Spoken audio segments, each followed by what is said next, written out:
Hello, everyone. Welcome to another installment of Open Air presented by the Harvey B. Gantt Center in Charlotte, North Carolina. I'm Dexter Wimberly, and today we have a great guest, St. Louis born, Los Angeles based artist Aaron Fowler. Through intuitive layering of cast off furniture, oil and acrylic paint, and collage elements including iridescent CDs, water bottles, LED lights, sneakers, and plastic bags, Fowler meticulously constructs hybrid tableau infused with a sense of raw urgency. Aaron Fowler received his MFA from Yale University School of Art in 2014 and a BFA from the Pennsylvania Academy of Fine Arts in 2011. He was an artist in residence at the Skowhegan School of Painting and Sculpture in 2014 and was the recipient of a Rema Hortman Foundation Emerging Artist Grant in 2015. Fowler has exhibited throughout the United States and abroad, including shows at the Hammer Museum, Saatchi Gallery, Savannah College of Art and Design Museum of Art, the Rubel Family Collection, Beeler Gallery, Columbus College of Art and Design, which was a solo exhibition, Diane Rosenstein Gallery, and the Studio Museum in Harlem. Fowler was recently the recipient of a Seattle Art Museum's Gwendolyn Knight Jacob Lawrence Prize, which also included a solo exhibition at the museum. You can see Aaron Fowler's work in Seeing Stars, works from the Fisher Shell collection of contemporary art. It's currently on view at the Harvey B. Gantt Center through September 24th of this year. Please join me in welcoming Aaron Fowler to today's conversation. How are you, Aaron? I'm doing well, Dexter. How are you? I'm excellent. I'm excellent. There's so much to talk about. I mean, first, I want to acknowledge geography. I'm usually in Japan doing open air. I happen to be in San Francisco today, which is fun for me. But in a different environment. So if people are wondering where the heck is he? Well, that's the answer to that question. But where are you coming from today?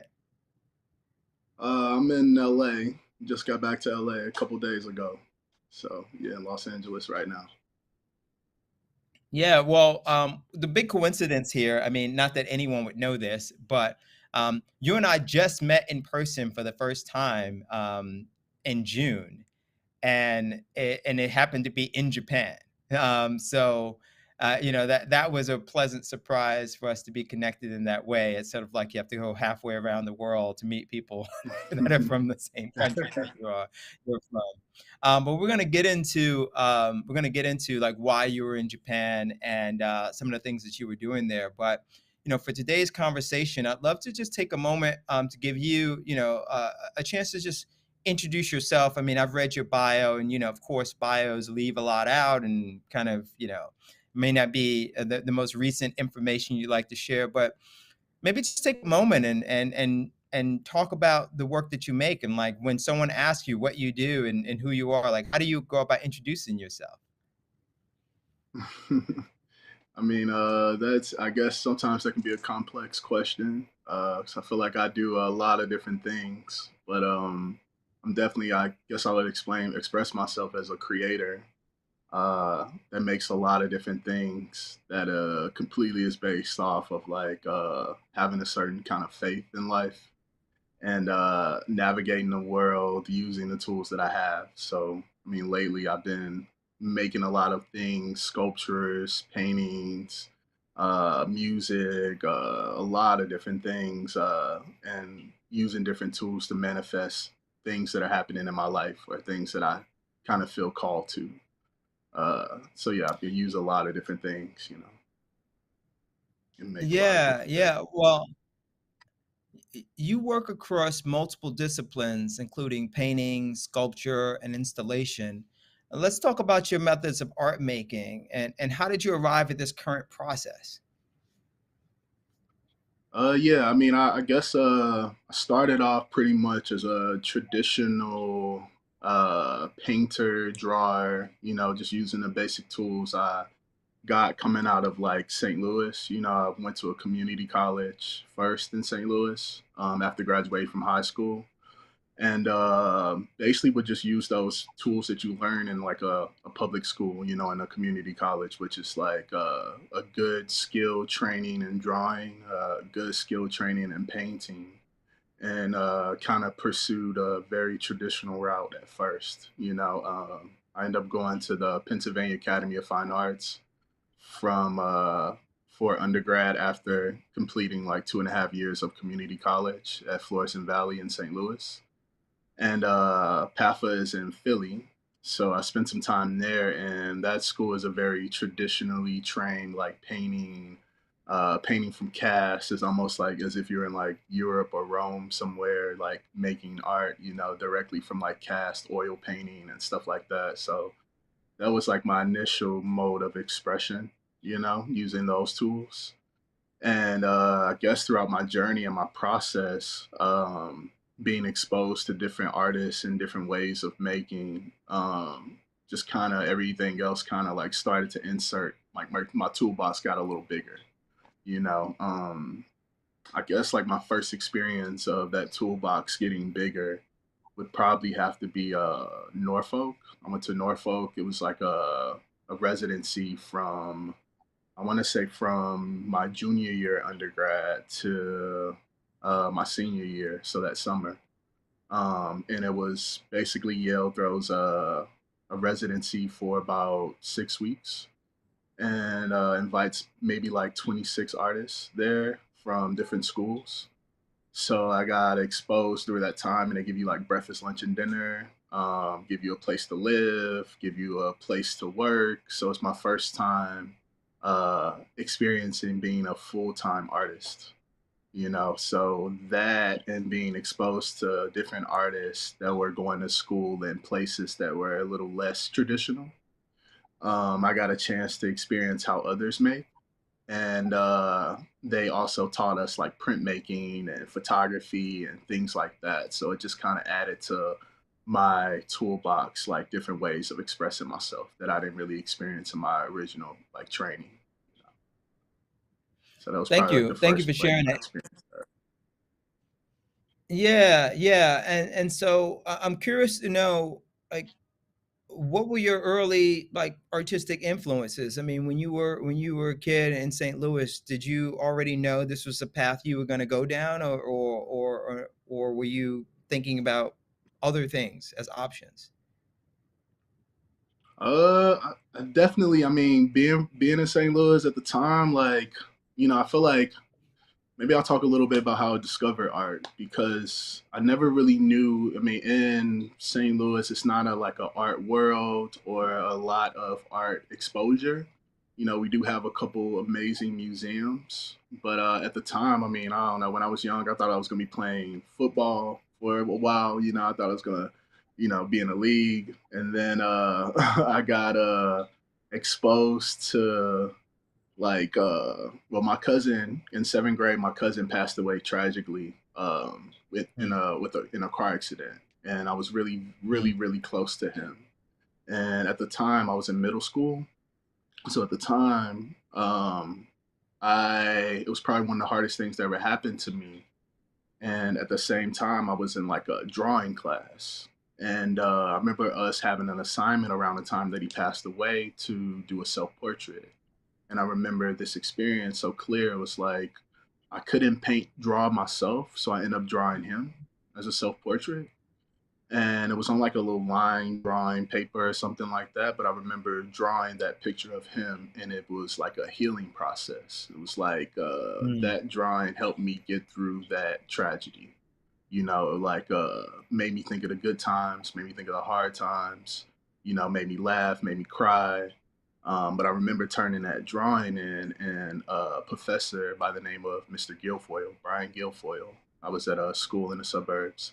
He noticed that he was like, wow, who is this person and what happened to that person? So he saw a lot in a line drawing that I didn't necessarily know what was going into a line drawing or knew a person could see in a drawing. But he knew that it was somebody important to me and something had to happen to this person through a drawing. So then he kind of like pushed me to like, oh, this is, what you're doing is very powerful. You should take more classes. You got a gift, and kind of pushed me to investigate more into art. So before then it was just drawing comics and stuff, but I never knew a lot about art. And then through that process of like, taking art classes, I was in an AP class and I taught myself how to paint in high school, which is an advanced art class. And from there, going to community college and being exposed by some of the professors there, being exposed to what was going on the East Coast. Like I got exposed to Kende Wiley. It's the first time I seen someone that was painting people that looked like me. You know, that was really really cool outside of like the traditional Renaissance painters that you'll learn about in art history.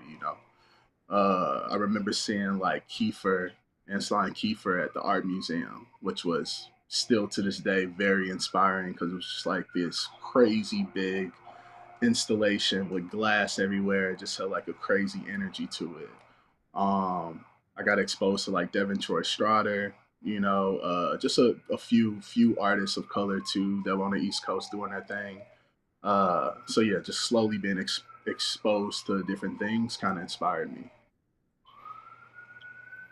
Was there anyone else in your family that was also an artist? Were there any conversations either in your household or like extended family where you were able to sort of like pick up any info or tips from anyone else who was already on that career path?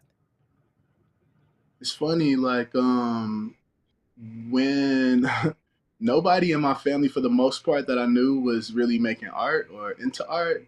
And I found out a little later, my grandfather, my father's father, he was making art a lot. So when I got a little older, I went to his house and I would see him because, I my father was around, but he was kind of like, I'll see him off and on, because I grew up with my stepfather and my mom in the house. So I would see my father every now and then. So I wasn't as close to my father's side. And but later on, I experienced and I noticed that my grandfather. I remember going into his house, and his house was just covered in art. So he made all kinds of things like sculpted. He can paint really traditionally. He can draw really traditionally, but he also is very great at abstraction and also like making wire sculptures and stuff like that. So, like the one person in my family outside of me was my grandfather, and I started to see that towards my teens, basically. Yeah, that's not insignificant. That's pretty significant. That's just a generation away, right? For Um, sure. and I think those small influences can snowball, or at least they could sit in the back of your mind, and eventually you like figure out like what you want to do with that inspiration. I watched an interview that you gave related to the show you did in Seattle, and Mhm. there were a few things you said during the interview that struck me. I mean, I'll touch on some of them. I mean, one of the things, and you said that earlier on in today's intro, you were talking about manifesting things through your art, and and another thing you've said, I think in that interview, you said something about objects speaking to you, and I'd love to hear a little bit more about what those two things mean to you. For sure. Yeah. I don't know. I would say like my practice mostly relies on like a lot of like faith, like me navigating the world and kind of having this like moving in a sort of unknown, and also kind of moving through this world where I'm kind of really relying on a sense of what like what's intuitively speaking to me and creating in a way that's like a sense of freedom that I'm kind of in tune with God and we're navigating this world and we're moving in a sense of like it's not worldly, it's not very human, it's just like moving with the spirit mostly. And so when it comes to like manifesting, I always had this I noticed in my work as I was kind of making through the years that a lot of things that I would make, sometimes you make you make for different reasons, but sometimes things will come to me like to make something specifically in the studio and I'll make something and that will come to pass, like as I'm making this thing that doesn't exist in the real, that will come to pass, whether that's like, hey, I want to make something about moving my family or my family coming to the West Coast or coming to LA, or whether that's like spending time with my family. or whether there's all kinds of scenarios where a situation might be uh, almost like you have a problem and you can sort of Mm. make or paint or create the solution to that problem. And that thing will sort of manifest into a reality. You know what I mean? So instead of like sort of dwelling on the problems of life and the things that we go through, I tend to focus more on the solutions to the problems or the situations that we're going through in life. And then those things sort of when you put that energy towards that, like you put your work and your energy towards those solutions, those seem to manifest themselves. If that makes sense. No, that makes perfect sense. It's brilliant too. You also use the words trust and intuition, Hmm. and and how does trust and intuition factor into your work as an artist? I feel like you know you sort of like only thing you really have is your intuition. You know what I mean? Only thing you really like, especially I don't know for me being a creator, it's you hear so many things in this world. Like it's so many energies, it's so many influences, it's worldly influences, it's different places you go to because I travel a lot. You get influenced by that stuff, so it's like so many ways you can go. And it's as humans, we are like sponges, so we can easily be influenced by things. And I try to stay sort of grounded and sort of like I said, I have a very, I'm not very like religious person, but I'm very connected to like, I have a relationship with God that's very unique to myself. You know what I mean? So very spiritual, real connection with God that I sort of listen and like I don't know what the next moves are sometimes, and what I do next, or because you can make anything, like we got that gift as artists and creators to make anything, in this world. So to know what I want to make or to feel what I want to make, it has to be something more of a feeling or something that I'm called to make, I'm called to create. So I try my best to listen and be grounded in that and pay attention and be present to what's going on around me. So then I can say, okay, where do I direct my energy? Where do I align my energy? What's being called to be made? I mean, I make so much stuff. I'll start some stuff and just off of intuition, like, dang, all right, I want to make this thing because I just had this experience. You know what I mean? And then all of a sudden I might be called to make something else, and that'll sit away in the studio for months or a year without being touched because I'm called to make something else. And then that thing might get made in like a day or 2 days or a week, but it's like really navigating and moving with the spirit of making, and letting that just kind of take you on. So my intuition is literally, I mean, it's literally, I feel like all I have.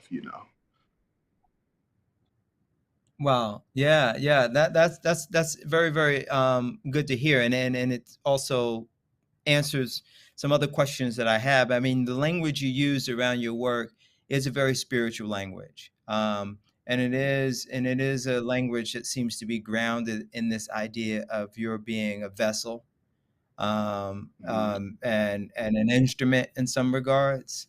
You also talked about how Jacob Lawrence has had a big influence on you, or at least as an artist whose work you really admire. I mean, what is it about Jacob Lawrence's work that caught your attention, that made it meaningful to you?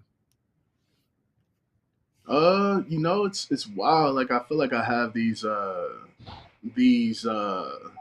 sort of alignments with Jacob Lawrence. I don't know, like that are unique. Uh, like I remember the first time I seen his work or inspired by his work was the Migration series that he made. I think I saw it in like a show. I forgot what museum in New York, but that really like spoke to me, especially somebody coming from St. Louis and being exposed to the rest of the world and like going to the East Coast and just, feeling the energy of like you know, almost being trapped in the Midwest and you get exposed to things outside of the Midwest and you're like, whoa, what is this? And then all of a sudden you want to like bring your peoples, you know what I mean? And you can kind of feel the energy of like, I need to bring my peoples outside of this.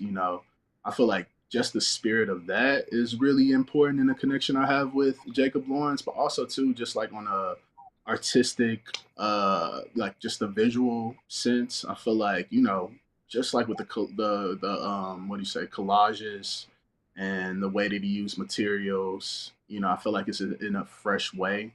I feel very like connected to, because collage is a big part of my process. You know, like Mhm. I collage with materials. I do collages before I make paintings, and just like moving through compositions in a certain way, you know, to speak is very important to me. So, you know, it's you know, some unique connections I think I have with them. But yeah, nothing too crazy. Yeah, I mean, and wasn't it a fact that you ended up in the same studio that he was in at was it Skowhegan or Oh yeah, Skowhegan. someplace else? Yeah, Skowhegan. Yeah, it was like I was at the Jacob Lawrence studio. You know, got the Jacob Lawrence Prize. So I feel like, you know, the spirit of Jacob Lawrence is with me somehow. You know, I was also in a show Yeah, at SCAD too that was dedicated to Jacob Lawrence as well, some years back. yeah, So I yeah. feel like he Well, pops there's up in a obviously unique something way. there. Yeah. Yeah, there's obviously something there. There's obviously something there. But and you mentioned a migration series, which obviously has to do with black people leaving the South and going to the North, post Civil War, post Jim Crow, and but you've been traveling in your own life in modern times. I mean, St. Louis, and you've gone to these residencies. You've spent time in Harlem. Now you're in LA. How is and obviously, like I said, I ran into you in Japan last month. So how has travel influenced your work? I mean, what is it about travel that is compelling to you? I think traveling is like extremely important to my practice. I know we didn't get fully into the materiality of my work, but you know, a big part of my process is like finding and collecting things in different areas. You know, so wherever I'm working, the area I'm working, those things end up in my work. You know, I'm literally just like collecting materials that just sort of, like you said, speak to me.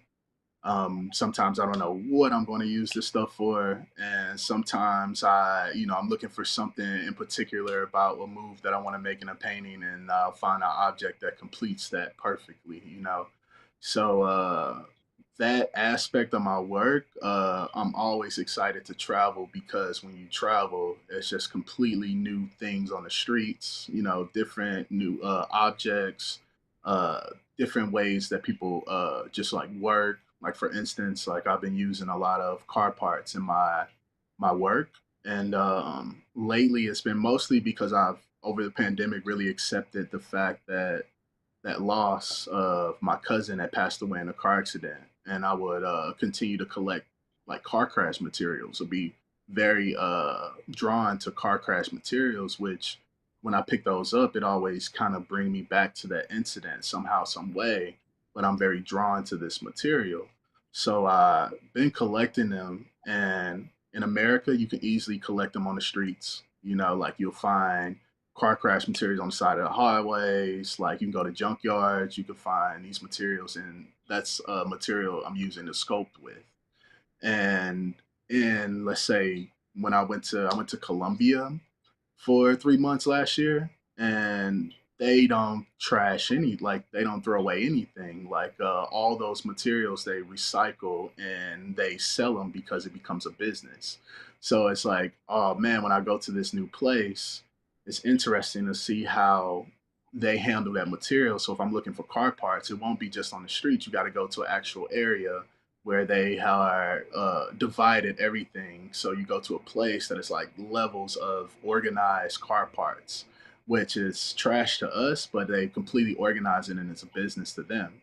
Then you go to a place like Tokyo, it's completely clean. Like you can't find a part on the ground at all, but I end up finding it at like an auto body shop or something like that, you know. So it's just like it's always interesting just to see how different cultures use different things, and then just being inspired. Like, you know, in the show, I made this like geta, which is like a Japanese shoe.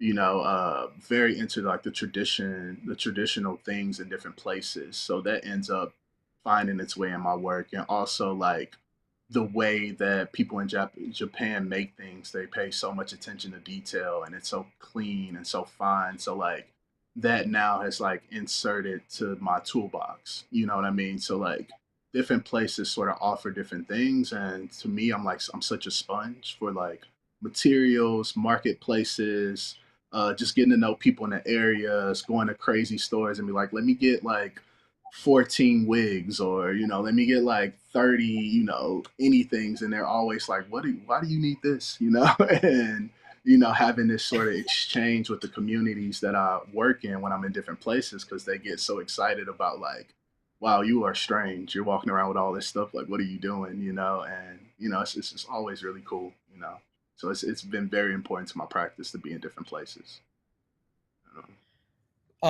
Thank you for that. I want to cue up the slideshow. We have some images to share, but while that's happening, you told me an interesting story when I met you in Japan about New Haven and how you connected with someone there who ended up being a source of like materials for you. I thought that was one of the best stories I'd heard in a long time.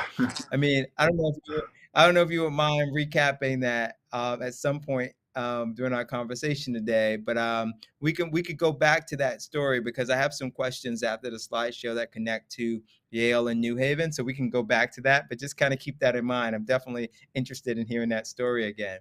So For let's sure. start off by describing the work that's on screen now, and I think we have about a half dozen images. So I'll leave it up to you to just share what you can, a minute or so about each work. For sure, yeah. I'll try to move through briefly because a lot of the work has, most of my work has a lot of layers. So I'll try to move through this as briefly as possible. This is a piece called Morocco. It was really inspired by a trip that I took to Morocco. This was in I want to say 2018. I went to Morocco to go visit a friend, one of my good friends that I met at grad school. His name is Giannis. He's from Rabat, and we've been close friends. I mean, from the day that I met him, it's like the first person I met in New Haven at grad school. He was just a roommate and exchange student during the time, and we met and we connected, and we have like a very strong friendship. So he invited me to come to Morocco, which I did, and I was really inspired. Went to the marketplaces and stuff, and I was just really inspired by like their clothes. He used to always wear these shoes around called a jilaba, which is like a pointy toe slipper. And so when I went there, I was just like blown away by the marketplace and just the clothes. They had these like long gowns called a jilaba.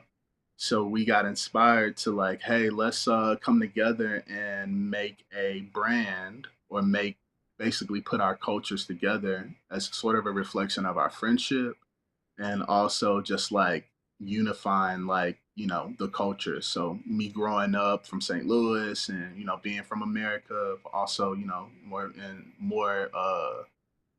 particularly being black in America, just bringing those my style to their traditional style, which is like long gowns called jillabas, and just bringing the culture together. So we spent maybe about 10 days just collecting clothes from the marketplace, like jillabas. We went to a shoemaker, and he gave us a bunch of like leather that they make the shoes with, and we basically made clothes that were a hybrid of his culture and my culture, and we called it Amarako. So it's like cutting up hoodies and mixing those with the jillabas, and then also cutting up like Air Force Ones and mixing those with the pointy toe slipper. The Yeah, mixing those together, and we made a body of like just clothes and shoes.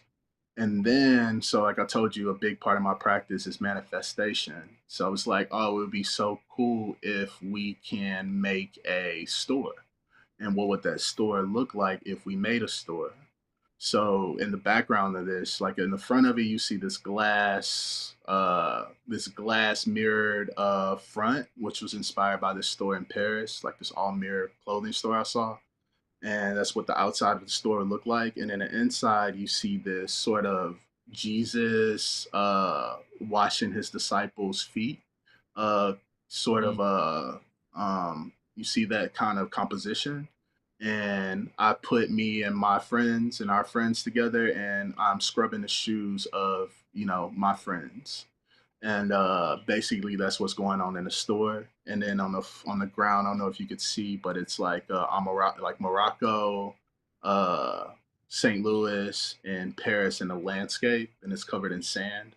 So as if like if we had a store, you could come in, it'd be like sort of a sandy vibe, and then you got like the shoes on the wall, like you'll see in a shoe store in the background. So yeah, and it's like the Yeah. image is on plexiglass, so it's like lit in the back, and some of the clothes, like some of the fabrics that I got from Morocco, is kind of collaged on most of the figures halfway, and then some hoodies too. And yeah, it's a lot of different things in the image as far as like the medium Awesome. Awesome. Let's go to the next image. I'm curious to hear more. for sure. So yeah, this piece right here is I call these sort of UFOs because they look very alien when I end up making these sculptures out of the car parts. But it's supposed to represent a balloon, and this was part of a installation that I made through during the pandemic, where I had a residency in St. Louis. I'll try to wrap this up, but I had a residency in St. Louis. My stepfather, he passed away, and we lost him during the pandemic, which was also a very very hard loss. And during this installation, I made like a full sky, so it looked like you walked into the sky. Like I painted the floors, painted the ceilings, painted the walls all sky. So when you walk into space, it just feels like you're out of reality into this new reality. And on his birthday, we end up doing a balloon release in the space because me and my family, when we lose people, and sometimes when the anniversary comes around to the person that we lost, we will do this thing called a balloon release where we'll get together, say some prayers, get a bunch of balloons, and write the names or a letter or something to the ones that we lost, and we'll release the balloons in the sky. And on my stepfather's birthday, we end up doing this in the space that I had an installation in, and I realized it was very different from doing it in the sky. So I was really excited about that because when we released the balloons, the energy in the balloon stayed in the space.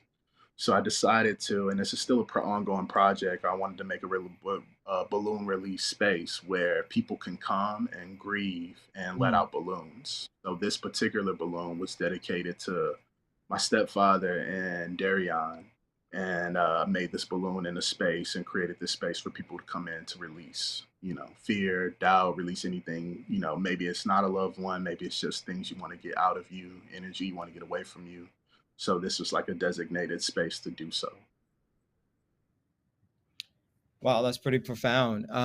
From a technical standpoint, how do you go about creating these kinds of objects? Do you work alone? Do you work with assistants? Do you have a kind of set process? Can you talk a little bit about that? Oh, for sure. Yeah, it's funny. Like my practice is always it's different every time. You know, it's never really sort of set. This particular piece, sometimes I'll like make my own wood structures. A lot of times I got to make stuff to figure stuff out myself because I never know quite what I'm getting at. I kind of like I'm more of a hands-on person, so I like my hands in what I make. This particular object was made like I got a wooden structure of a balloon fabricated, and that was made out of wood, so it was almost like a skeleton. And then I wrapped the cars around the car parts around the balloon myself out of that. And then in the background, you see this like mirror wave wall, which kind of to me represents like the Matrix when Neo kind of goes through the Matrix and you see this like liquid mirrory form. So it kind of to me it's like I had to make that shape myself, like this like skeleton, wooden skeleton of those waves, And then I had a bunch of like a couple friends, people around me, because I made this in St. Louis to help collage the mirror on top of the waves.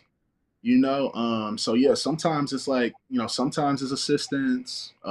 It's very, like I said, like an intuitive process where things sort of come together. I did have these car parts wrapped in gold, which I end up meeting a friend that knew someone that wrapped car parts professionally. So he ended up Right, coming in and wrapping these bumpers for me in that gold that you see. right. So yeah, it's just such a intuitive, like, it just, sometimes it's me, sometimes it's assistants, just different every time. Thank you. Let's advance to the next image. So So okay. this is Japan, yeah? No, this Or is no? actually not. This is at the Baltimore Art Museum. Okay, okay. It's in a show right now that's traveling. It's a hip hop show, show dedicated to hip Okay. hop called The Culture, put together by the St. Louis Art Museum and the Baltimore Art Museum. I made these. It's funny. I made these a year ago. I made this for a completely different thing. I didn't even know about this show. But these are a pair of Air Force Ones that were dedicated to a cool group in a movement. They're called Live Culture in St. Louis. I try to wrap this up because it's kind of a like layered experience. But basically during the pandemic, I created a movement called Into Existence, kind of dedicated to my grandmother, who always encouraged me to speak things into existence. Never to uh say I can't do something, or can't think I might do something, but always encourage me to manifest and speak things into existence. So I end up creating a movement slash experiment of uh being a vessel and using the tools for others locally in St. Louis around me to make things that help them manifest their dreams into a reality. These shoes were sort of a product of working with this group called Live Culture. The person that I met, his name is Damo. I created an installation, and he hosts dance battles in the installation that I created. It was a festival called Flow Fest that he created, and that festival grew bigger over the months. So then we had this opportunity to create a bigger Flow Festival, and I was the tool to make the visuals for the Flow Fest. So I ended up making these shoes because the Live Culture represents hip hop and the four elements of hip hop, which is emceeing, DJing, dancing, like b-boying, and graffiti.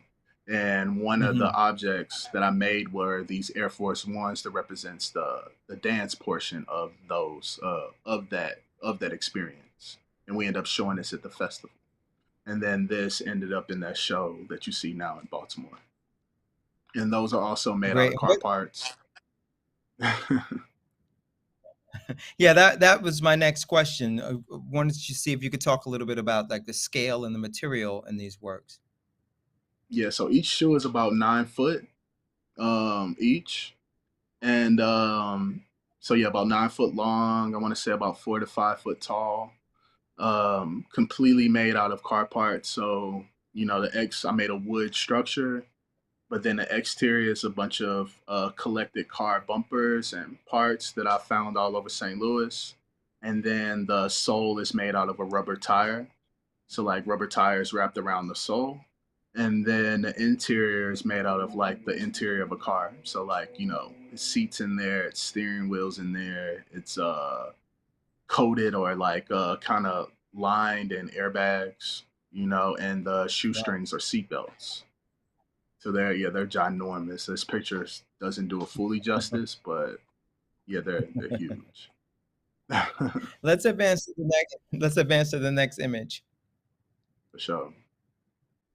Okay, so yeah, this is more recent. This is from the experience that I had in Tokyo. So I was just in Tokyo for a month and a half, just to basically create a show from a group show called Synth that I was invited to be a part of at Common Gallery and yeah, I ended up making this basically going there from to make things from scratch. So I had a month to make a bunch of body work, and this is a piece that of like a good friend of mine that I just met. Also, someone that's helped me manage everything. His name is Darnell. So I ended up making him as King Kong because when we were walking around, I just kind of noticed how big we were walking around Tokyo, and we were just like walking around. It was very exciting. And then so it's him as King Kong over Shibuya, which was the area that we were staying in. So that's the landscape you see. And then he's holding balloon, which is like another form of the balloon release, which he ended up losing his uncle towards the end of our stay. So this is him like Oh, kind wow. of releasing a balloon to his uncle Magnum, and you see these like shapes around him, which is his chain. Growing up, they called him Say, so he wears these medallions around his neck that says Say. And in the bottom right corner, you see, and I made these like wooden cutouts around it just to kind of keep the pattern going. And they're like cutouts and collage and resin. And then in the bottom right corner, you see the comment team, which is the gallery that we worked with, kind of in the space, and also his partner in his hand, Thank you for sharing the that. portrait. And I have I have some follow-up questions on that. Let's advance to the next image, and then I'll ask my question, and that is it common for you to sort of like arrive in a city for a show or a project and just, you know, without bringing anything with you and just kind of creating the show or the project there from what you can source on your own, or do you bring any materials with you? I mean, you know what? It's like I feel like it's a, during the pandemic was a huge, just basically like a huge transformation in the attitude to my practice. Like I was taught to sort of be this artist in the studio for hours and hours and making in the studio of this privacy.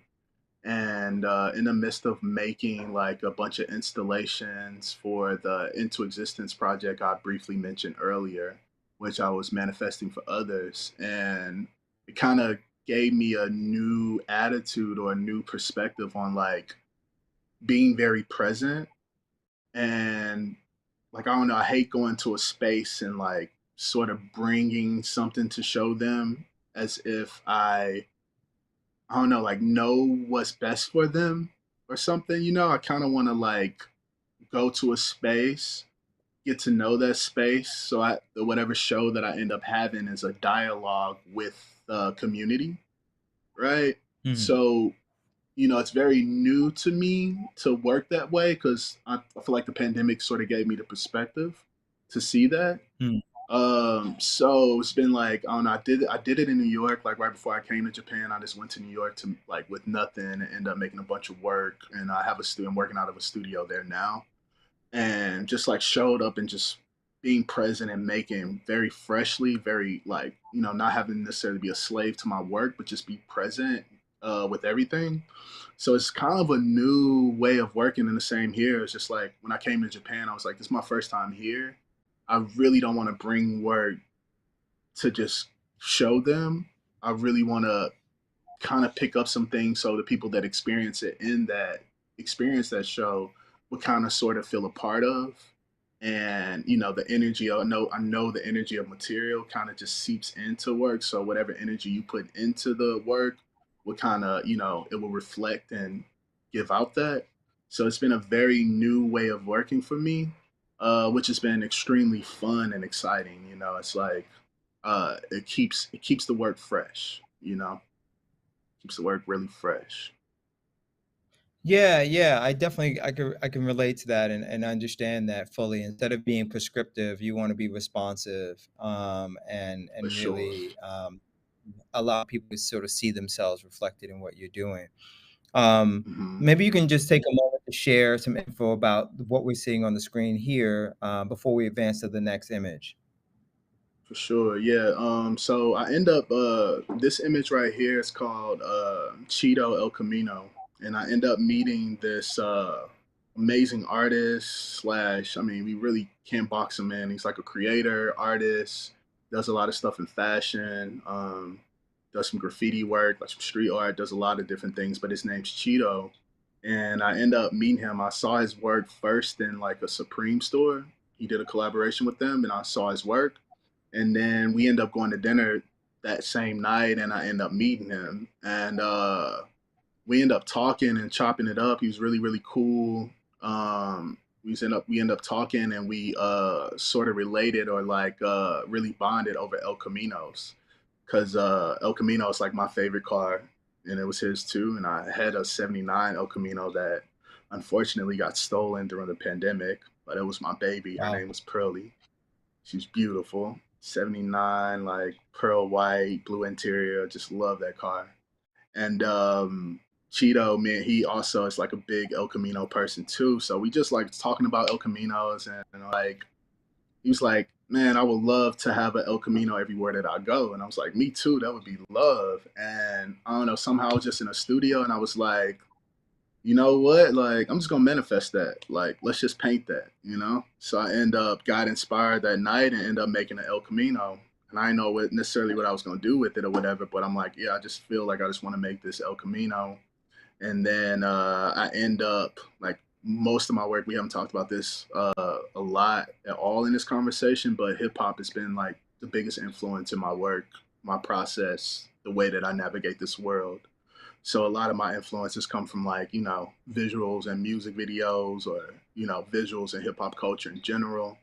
And I remember this one of my favorite visual videos by Mike. Well, with Mike Will made it, Kendrick Lamar, Gucci Man, and Ray Shrimmer. They got a music video where Kendrick Lamar is driving this flying Impala, and I use that imagery a lot in my work, like a couple times in my paintings. And I just imagine Cheeto flying this El Camino in front of the Supreme store that he just did this collaboration. So that's what you see on the left. And then out of the lights is saying freeing my peoples, because we had a conversation. I was like, what's the end goal? Like, what you want to do? And he was like, ultimately, I'm doing this to free my peoples. So in the lights coming out of the headlights in neon, it says freeing my peoples, and the colors come from That's like Tokyo colors, so red and white. You see those paintings. Really, I really wanted to use the Tokyo flag colors as a color palette to kind of keep the paintings in that world.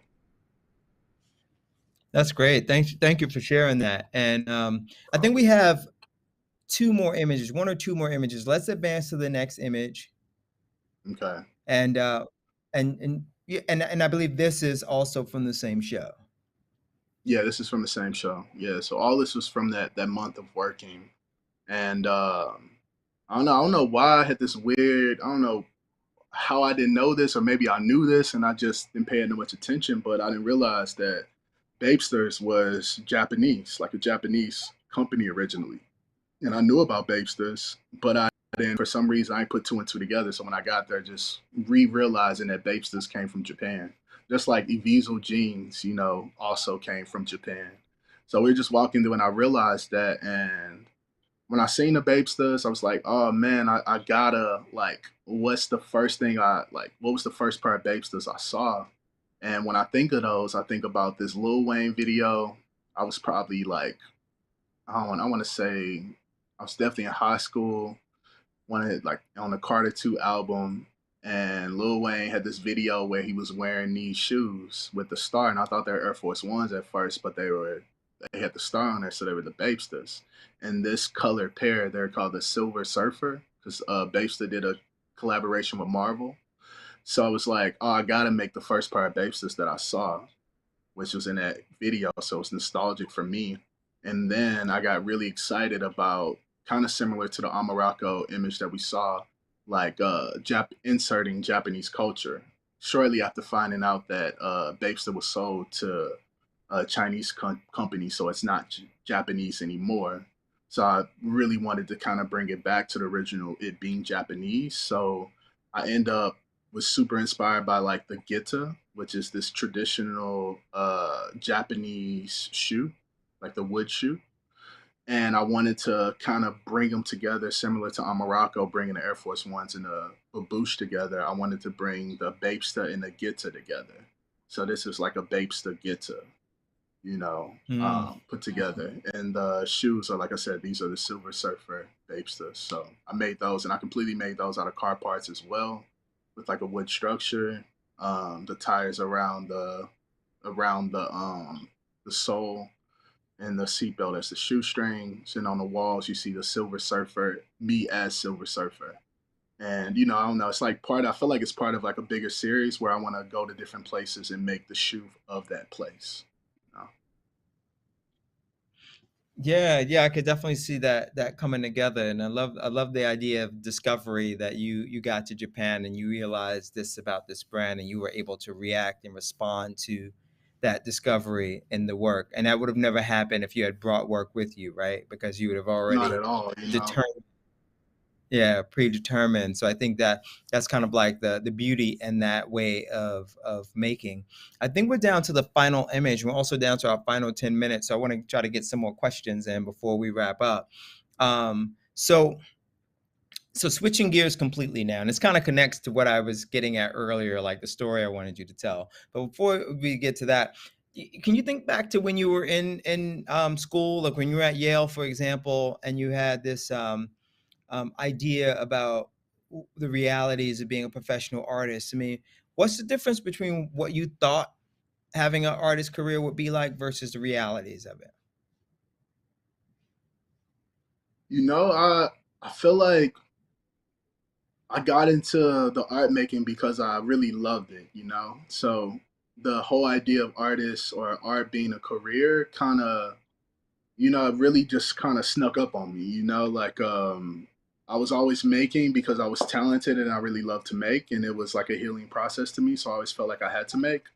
And then, like, slowly, you're talented, you're in St. Louis, you're moving, then all of a sudden you're in undergraduate school, and then you moving, you making still because you love it, and then all of a sudden you are selling your first painting and you're able to quit your job. And then, like, whoa, wow, that's a reality, because I thought I was going to be a teacher. And then, like, all of a sudden, I even know Yale had a grad school, and you get into a school like Yale for grad school for art, and you're like, wait, what is this? So then you navigate and understanding that still with the intention of like, I'm making because I have to and I love this, but also not having a grasp on the business of art, that art is a business, that it takes certain tools and skills to work professionally as an artist. What is a professional artist? Because art to me is like love and play. It doesn't feel like a job or, in this way. And then experiencing like these beautiful places like Skowhegan and Norfolk,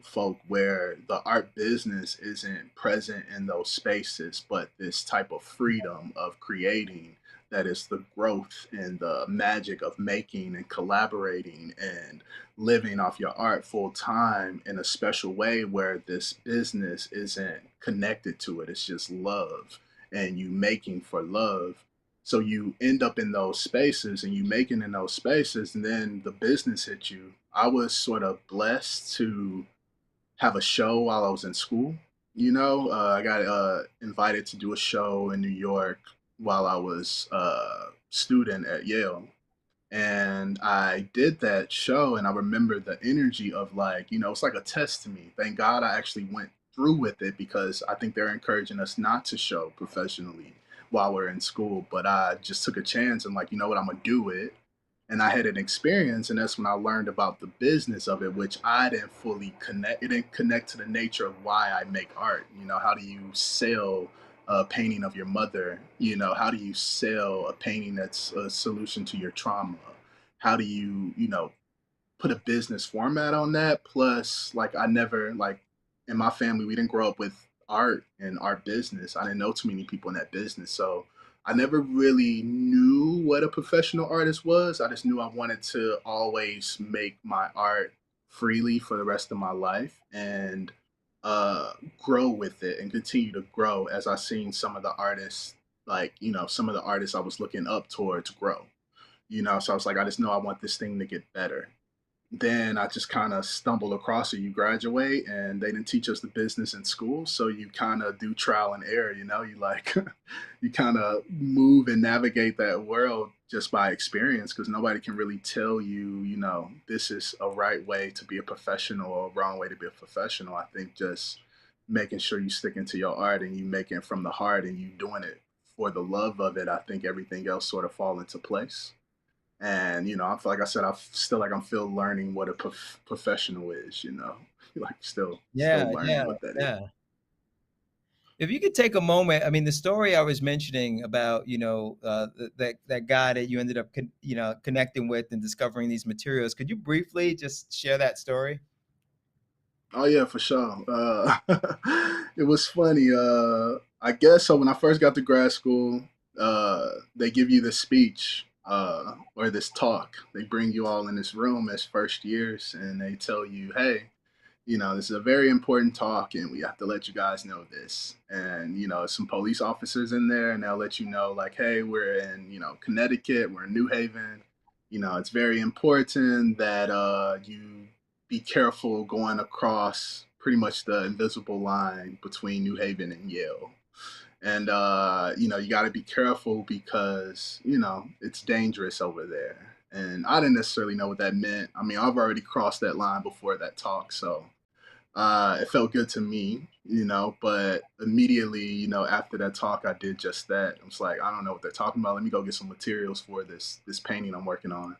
And I remember looking for, I think I told you a story where I was like, went to go get some materials on the other side of that border they told us not to really cross. And I went to a beauty supply place. They were closed, but I seen this guy walking out of it. And he was like, "Hey, what's up, man? What you need?" And I was like, "You know, I need some hair weave. You know, I'm trying to make this painting." And he's looking at me like I'm crazy. Like, what are you talking about? And then basically he was like, "All right, I got hair weave." And he ended up, you know, he's like, "Hop in the car with me," and he ended up having this like white van that was like blacked out, you know. So I'm like, dang, maybe they was right about this talk, like tripping. So he ended up driving me to his house, which was like in this like this house deep into New Haven, and he walked me into his basement. So he definitely was a little sketchy. So I was like, dang, they might have been right, you know. And then he took me in his basement. He cut on the lights, and he had like organized a bunch of materials that he found all throughout New Haven. So like when people trash their stuff, I guess he was telling me like people in school they throw away the best stuff. Like they throw away new stuff. They use it after a semester and they throw it away. So he's been collecting a bunch of materials and had it organized and categorized in his basement. So that became like my first real source of material when I was in school, and almost helped me really fall in love with it because I can always go to his place, get a bunch of stuff for nothing, and then bring it back to my studio and just make stuff. And then sometimes I would bring him to my studio and I had abundance of his materials, and he would see the things that I would make with his work. I mean, with his materials, and he'd be like, dang, look at my stuff. This is wild, you know? And I always really just love that moment, you know, where you find something that somebody might think is trash or, you know, is an ordinary thing, and you transform it in a way and use it just like paint. You use the material just like paint, and then another person can see that transformation that originally gave you that for a whole different other purpose. You know, it's always like this very special exchange, you know, and he would also give me ideas and stuff. So I don't know. I feel like to this day, I'm still in love with that exchange, you know, go to places, get a bunch of stuff, and then the people that you buy them from these stores or, you know, the streets, they end up seeing this transformation, and you know, it's like this beautiful exchange. So still one of those loves. Well, I couldn't think of a better note to end on. Aaron, I really want to thank you for your generosity and your openness in discussing, your work, but also being vulnerable enough to talk about some of these deeply personal experiences that you've had, and I'm sure everyone else who's joined us today has found it equally rewarding. So that was my last question for the evening. I have some final words that I'm going to share now. But again, thank you very much, and wishing you the best, and definitely will connect with you very, very soon. Um, Oh, thank you, the Dexter. Gantt Appreciate you. Center's of course, of course. Thank you, Aaron. The Gantt Center's goal is always to provide programs that inform and inspire, The support of viewers like you allows the Gantt Center to expand its reach and further develop programs. Lend your support to the Gantt Center by texting Give to Gantt, that's GIVE, the number 2, GANTT, to the number 91999. Also, be sure to like and subscribe to this channel for further information about future programs and other videos that the Gantt is developing. We thank you all for joining us for another great conversation, and we look forward to next month's Open Air with Carla Aaron Lopez. Wishing everyone a safe and wonderful evening. Thank you so much for joining us today.